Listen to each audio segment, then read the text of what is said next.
Hey everybody, it's Jason with Parallel Reality coming back with you here today with an article from May 13th from Red State, and it is from, it says Kash Patel, who, if you don't know, was a member of the Trump administration, said senior military officials intentionally delayed National Guard deployment on January 6th. And I'm going to right now say hello to the inevitable Wikipedia note underneath the video here that tries to say something that probably isn't true, because that's what they do. We're going to fact check you, Jason. So this article's gonna go over something that I think we already know was likely, if not outright true. And again, Kash Patel, I like the guy. I think he's a pretty reliable source of good information about what happened in the Trump administration about certain things. So just if you don't know who he is, go look him up. And let's get into it. It says people at the highest levels of government reportedly bypassed a direct lawful command from President Trump because they were concerned about optics, in scare quotes. It says Kash Patel, former chief of staff at the Department of Defense under President Donald Trump, insists recent closed-door congressional testimony demonstrates people at the highest levels of government willfully ignored an authorization by the former president to deploy troops to the Capitol on January 6th. A New York Times article published last week outlines interviews and a public hearing with the House Administration Committee by multiple members of the Guard. The revelations can potentially dismantle the prevailing insurrection narrative in the media and shed light on political manipulations at the highest levels of government. It'd be great if that was done, because that's like all Democrats have to run on right now is just January 6th, January 6th, January 6th. And it's like, yeah, guys, you're making something that was like a minor riot to be like this thing that just like was going to be the end of America. Meanwhile, Democrats are actively trying to end the country as it is. Just figure it out if you're not aware. But anyway, it says Ryan D. McCarthy, the Secretary of the Army at the time of the Capitol protest, according to the testimony, failed to deploy the National Guard to help Capitol Police restore order and instead made a series of phone calls to lawmakers and members of the media. Sounds like treason to me. Ms. McCarthy was reportedly phoned 3 times with a request to deploy members by General William J. Walker, then the commander of the D.C. Guard. I was standing right there on several occasions when he tried to call, and it went directly to voicemail, Brigadier General Aaron R. Dean II, then the Guard's Adjutant General, testified. Dean added he, that being McCarthy, was in the building, but he wasn't available. It says breach in the chain of command. The latest testimony puts McCarthy alongside General Mark Milley as having seemingly contravened authorization from then-President Trump regarding the deployment of the National Guard on January 6th. The pair allegedly, prior to and on that date, pushed back on calls to deploy the Guard due to political optics, affecting the national response to the Capitol breach. On top of that, the military had adopted a particularly cautious approach to deploying the Guard, with several top commanders openly worried about the optics of such a mobilization, in part because of the concerns that President Donald J. Trump could misuse the Guard, and they approached the situation as akin to sending troops into an overseas war zone, the Times writes. All right, number of problems there. For all this bloviating from the left about Trump and things he's going to do, we have 4 years of him not doing any of the things you said he was going to do. What would make you think he was going to do it here? He had legitimate, and it seems like we're going to find out probably correct concerns about the way the election was in 2020 that a lot of people have opened up their eyes to at this point and said, something wasn't quite right there. And he did tell people to peacefully protest. At no point did he ever say to anybody, go do bad things. That just never happened. So this concern seems to be just based on nothing. So it says deliberately disobeying a request by the commander-in-chief authorizing troops abroad or at home seems like a significant breach in the chain of command. Patel concurs.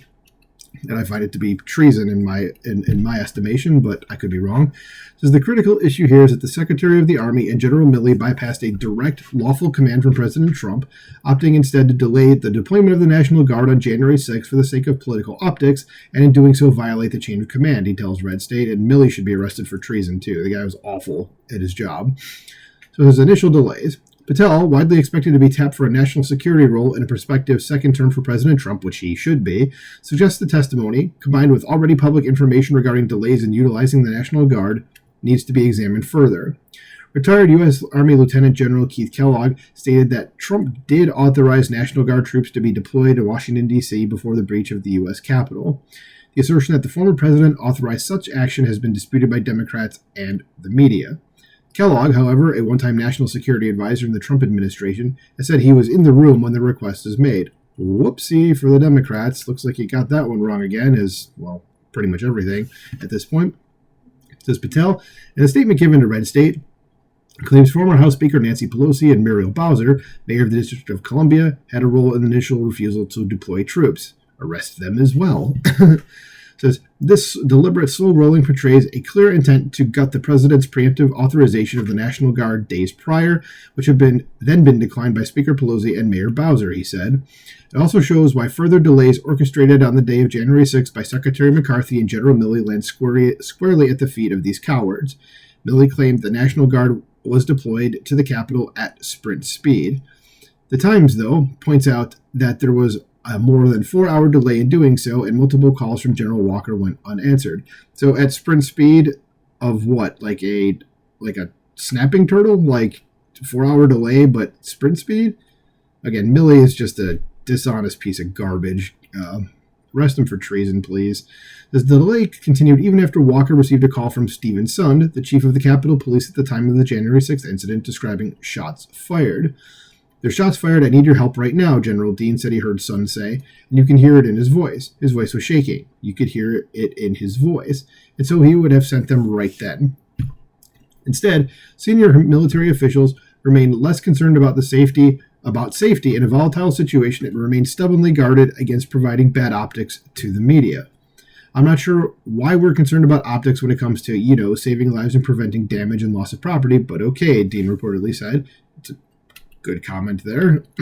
The delays helped foment false narrative of insurrection. Sund, in a previous interview with former Fox News personality Tucker Carlson, has alleged that the Capitol Police were denied backup from the National Guard. I was wondering if this article was going to get into that. Excuse me, not cutting that out. Because like I said, I'm not a conspiracy theorist, Sund told Carlson in August.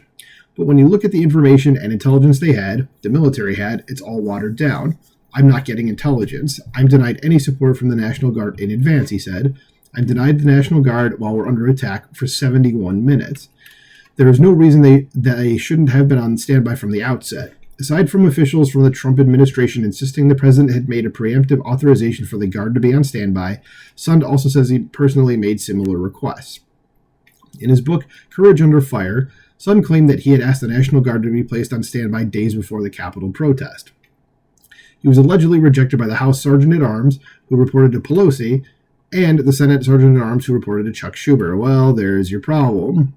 Says NPR disclosed just 5 days after the chaos at the Capitol that Sund had requested assistance 6 times ahead of and during the attack. Wow, NPR actually doing some reporting. How about that? Says, could there possibly be they kind of wanted something to happen? Sund wondered out loud in a subsequent discussion with Carlson. It's not a far stretch to begin thinking that, and I'm going to go ahead and say yes, I have no doubt about that at all. And so here is just an embedded tweet about essentially that interview with the Capitol Police chief from before. It says, Patel further insinuates that Milley and McCarthy, by failing to take prompt action and follow the lawful chain of command, helped the left create a narrative of insurrection. Insurrection, though never committed on January 6th, has been used as a backdrop to charge protesters anywhere in the vicinity of the Capitol on that day with specious criminal violations. Had the senior military officials disclosed the full extent of their illegal actions earlier, the prevailing false narrative of an insurrection would have been defeated, Patel tells Red State, and he's right about that. Says their failure to act pursuant to the constitutional chain of command helped craft a disinformation campaign that influenced the public perception and kneecap any future presidential campaign by Donald Trump. Yep, it was done for purely partisan purposes. PPP. Says Patel adds that the latest congressional testimony doesn't simply outline an obvious breach of military protocol, but destroys the insurrection narrative and exposes deeper layers of political corruption at the highest levels of the Department of Defense. Protesters have been held accountable for breaching the Capitol by an overzealous DOJ since that fateful day. Yes, they all need to be released. It says, when will those who helped stoke the fires by failing to heed warnings and preparing the Guard to help quell the crowd receive the same treatment? I'm going to doubt they will, but I hope if Trump gets back in office that actually happens, because it kind of needs to. Very one-sided justice system here. But yeah, I think this is pretty eye-opening. So yeah, I don't really have much else to say about this. I mean, I'm not surprised that the senior military officials did that. And like I said, they should be arrested and charged with treason. You disobeyed an order from your commander-in-chief. So that's it. What do you guys think about this? Let me know in the comments below. Like, share, subscribe, and I will talk to you soon. Bye.